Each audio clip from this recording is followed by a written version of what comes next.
Hello and welcome to HITC Sport. Alright, let's take a look at what story that almost happened would have changed the very fabric of life itself at your club and its current trajectories. You know, the big one, the big decision that impacted everything. Things as earth-shatteringly life-defining as KSI choosing to upload his first vlog or your dad forgetting to wear a condom. The important moments that truly matter. Or even, you know, the big decisions that just impacted not only your club but everyone else. Let's just have a look. Arsenal not signing Ronaldo. This was a transfer which would have changed the very fabric of English football for at least 10 years.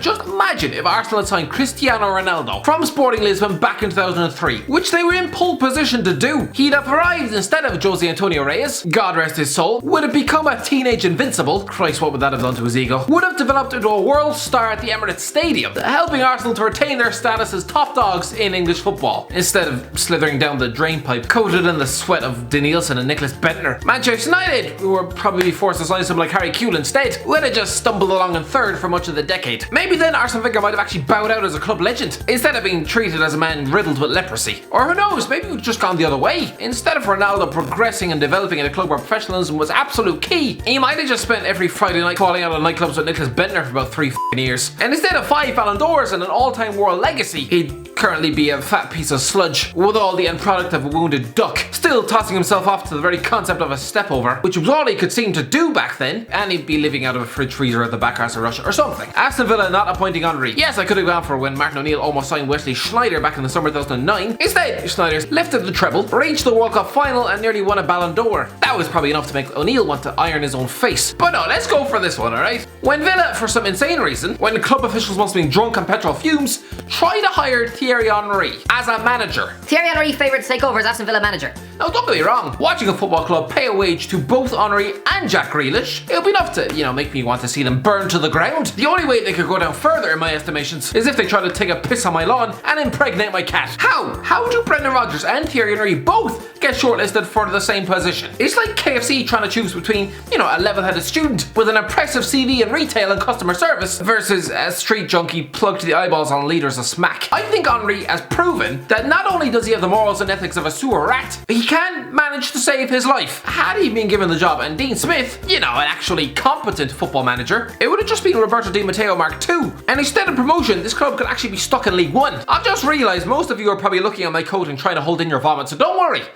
I'll take it off for the next bit. There, isn't that better? I no longer look like I'm wearing a dead sheep. Bournemouth bringing back Howe. On the face of it, this looks absolutely ridiculous. Eddie Share, a bunch of Bournemouth fans basically setting up a GoFundMe page in 2002 to try and raise enough cash to drag in an aging Eddie Howe from Pompey for £400,000. Maybe it showed the desperation of the club, the absolute state they were in, that they were having to rely on their fans to raise cash for club signings. But lads, this was the single greatest intervention to ever happen in the history of your club. Had Howe not been hauled in, he'd have never been there to take his first steps in management. He would have then never returned in 2012 when it didn't work out at Burnley. He'd have never overseen 3 promotions, taking you from the depths of League 2 into the promised land of the Premier League. Eddie Share, absolute legends, lads. Without those fans chucking their hard-earned cash at this aging piece of Pompey deadwood, your club could currently be dying a death in non-league football, forced on trips to Dulwich Hamlet and Stockport County. Christ above. Brighton not signing Van Dijk. Yeah, Virgil van Dijk could have ended up at Brighton. Back in January 2013, they had 2 measly bids rejected from Groningen, choosing not to meet their asking price of £4 million. £4 million? Nowadays it wouldn't be enough to get you his left toe. Christ, what a signing he would have been. Burnley not signing Dijk. I could have gone for Burnley almost signing a teenage Michael Essien. God, that would have been career suicide, but no. How about in 2016 when Burnley paid £10 million for 23-year-old Moroccan international Hakim Ziyech? Yes, the lad who's currently making mincemeat of Europeans' elite defences while at Ajax. The lad linked with blockbuster moves to Arsenal, Chelsea and Real Madrid. He could have instead been spending his peak years stuck in a team with Dean Marney, Joey Barton and Patrick Bamford.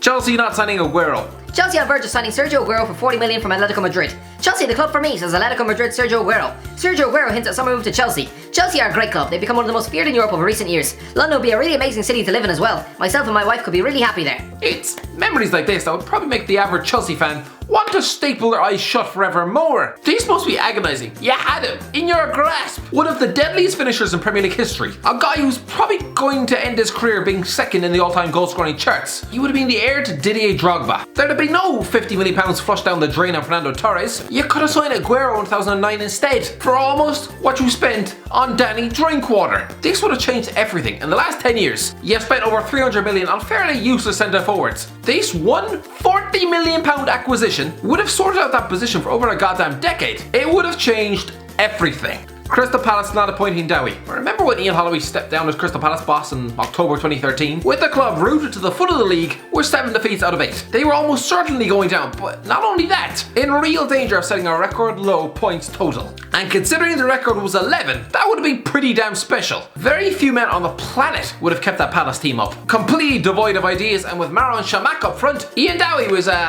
definitely not one of them. I don't get it. He'd already been relegated with a better Palace team. He'd sent them down with a goddamn England international. And he'd done nothing of note in management since other than oversee relegations at Charlton and Newcastle. How on earth was he a frontrunner for the job? It was essentially the equivalent of waving the white flag before Halloween. You might as well have chucked a wet lamppost in a suit and given that the job, because it would have had about as much chance of success as him. Thankfully, the Palace board then sobered up, hired Tony Pulis instead, miraculously finished 10th and haven't left the top flight since. But make no mistake about it, had you hired Dowie, it would have sent you down by March. Everton not signing Hazard. I'm not sure how close this was, but David Moyes came out a few years ago and said that he almost signed Eden Hazard from Lille, and not from Man United, for Everton. What would have happened then would be that Hazard would most likely have followed Moyes to Man United. You know, instead of bringing in the lump of useless pig flesh that was Marouane Fellaini. Sorry, that was a bit harsh. So Hazard on the left wing at Old Trafford, leaving Chelsea forced to make do with Victor Moses and Marco Marin. Leicester not appointing O'Neill. Remember when Nigel Pearson was fired by Leicester in the summer of 2015? Well, the frontrunner for the job was Martin O'Neill. Bets were suspended and Ireland were prepared to let him leave. Had that happened, Roy Keane would have been given the job as national manager, and no doubt would have scared half the players into a paralytic coma. His first decree would probably be burying John Walters alive in the desert. There would have been no Euro 2016 qualification, and I'd have spent that summer crying into a pillow. While Leicester... You really think they'd have won the league with Martin O'Neill? Liverpool not appointing Kerbishley. Oh, Liverpool, there have been so many laughable almost moments that could have sent your club hurtling down a toilet bowl. You thought replacing Rafa Benitez with Roy Hodgson was bad. Oh no, don't get me wrong, it definitely was, but it could have been so much worse. Like for example, back in 2004, when Alan Kerbishley was favoured for the job. Not Benitez, a man who would go on to steer you to Champions League glory within 9 months, no. Alan Kerbishley, football's very definition of mid-table mediocrity. Christ above lads, can you really see this man steering a team with Jimmy Traore in its backline to Champions League glory? No, just not a chance. Which means that Steven Gerrard would have been off to Chelsea, there'd have been no arrival of Xabi Alonso, leaving you with a midfield pairing of Igor Bishkan, and let's be honest, probably Matt Holland. Christ above. Strap yourselves in, lads. You're in for 7 seasons of finishing 10th with Kevin Lisby up front. Oh, it's just horrible. Other candidates for that job are Gordon Strachan and God help us all, Steve McLaren. I'd rather give the job to my f***ing cat. And she was ran over by a tractor in 1998. And don't even get me started on what would have happened had you given the job to Frank de Boer instead of Jurgen Klopp. That's like rejecting a bowl of home-cooked muesli to drink a cup of Harry Kane phlegm for breakfast. Man City not signing Van Dijk. Man City closing on a £60 million deal for Virgil van Dijk. This would have been like when Bayern Munich signed Robert Lewandowski from their nearest title rivals. It ended the competition in the Bundesliga as we know it. For good. Had City not turned down the chance to sign Virgil van Dijk from Southampton nearly 2 years ago, they would be winning league titles left, right and centre. No mistake about it. There would be no challenge. This was the club's biggest mistake of the Sheikh Mansour era. It would have completely wiped out Liverpool. Listen, I'm not saying American Laporte wasn't a great alternative. He was. But why not sign both? Vincent Kompany was on his way out. John Stones is a walking headache. A backline of Laporte and Van Dijk, leaving Liverpool to sign Maya Yoshida instead. Lads, this would have ended any prospect of a title race for at least 5 years. Man United not appointing Guardiola. Pep Guardiola keen on one day becoming Manchester United manager. It's a bit like when you find out that, that hot girl at school actually did have a crush on you. And yeah, would have gone to the high school dance with you had you asked. But instead, because of your complete lack of backbone and spine, you ended up bringing the dog. Doing a slow waltz with Pebbles the Shih Tzu in front of your classmates is not good for the goddamn ego. No, that wasn't based on any traumatic teenage experiences, no. What are you looking at? But there were a few times this move could have happened. Ferguson tried to persuade him in 2012, but no, he was committed to the Bayern project at the time, fair enough. They returned in 2014, but no, he still committed to the Bayern thing, but the man has said it himself after the 2011 Champions League final. He said he could see himself coaching at Old Trafford one day. It was timing, lads. Imagine if United had just approached him before Bayern. Had they snapped him up before Man City in 2016, they would have got this man, and where would they be now? Not languishing halfway down the goddamn table. Newcastle, the Sheikh Mansour takeover. That could have been Newcastle. City would probably be relegated. Christ's sake, the most recent game before the Abu Dhabi takeover was an 8-1 loss at Middlesbrough. I mean, come on. According to Tony Jimenez, the former Newcastle vice president, Mike Ashley refused to meet these buyers after they showed an interest in 2008. Newcastle had it within their grasp. They had the winning lottery ticket. Only instead of cashing it, they effectively used it as toilet paper after devouring 3 bowls of rotten meat.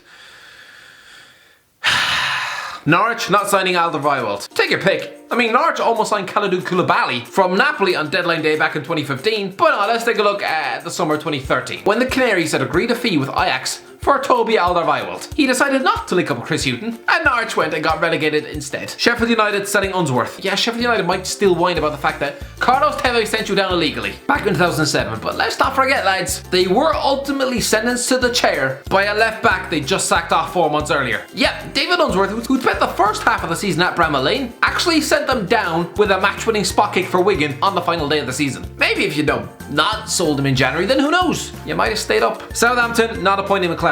Derby County boss Steve McLaren in frame for Southampton job. These days, hiring Steve McLaren to do a job in football, a bit like pouring petrol all over your kitchen floor. It's a disaster waiting to happen. Had Southampton gone through with their plans to appoint him, and not Ronald Koeman in 2014, God only knows what state that club would be in now. Tottenham, the Abramovich takeover. A bit like Newcastle, Tottenham were almost the top dogs in England. Apparently they have Sven-Göran Eriksson to blame after he persuaded Roman to buy Chelsea instead of Spurs back in 2003. I guess it didn't help that Abramovich thought parts of Tottenham were worse than war-torn areas of Siberia, but still, what could have been? Watford sacking Rodgers. Well, if Watford hadn't gone through more managers than Ivan Sneezes in 2019, they might have actually stuck with Brendan Rodgers instead of the constant merry-go-round of managers. West Ham not signing Neymar. We all know this story. Back in the summer 2010, West Ham were leading the way to sign Neymar. Back before he was cool. I'm not sure what would have happened had he ended up spending his formative years playing up front with Benny McCarthy and a fat Mido. Would he now be the most expensive footballer on the planet? Would he have won a Champions League? I don't know. Wolves not signing Bale. Alright, forget the nonsense rumour linking Gareth Bale to Wolves last summer. No, go back 10 years ago, when he was an unwanted piece of left-back rubbish swept under the carpet at White Hart Lane. According to Kevin Doyle, he nearly arrived at Molyneux on loan. It would have probably been a dagger through his career. Anyway, that's the end of the video, lads. Let me know, what do you think was the most earth-shatteringly important decision your club has ever made? Let me know in the comment section below. If you enjoyed the video, don't forget to like, share, and subscribe. And as always, I'll talk to you in a while.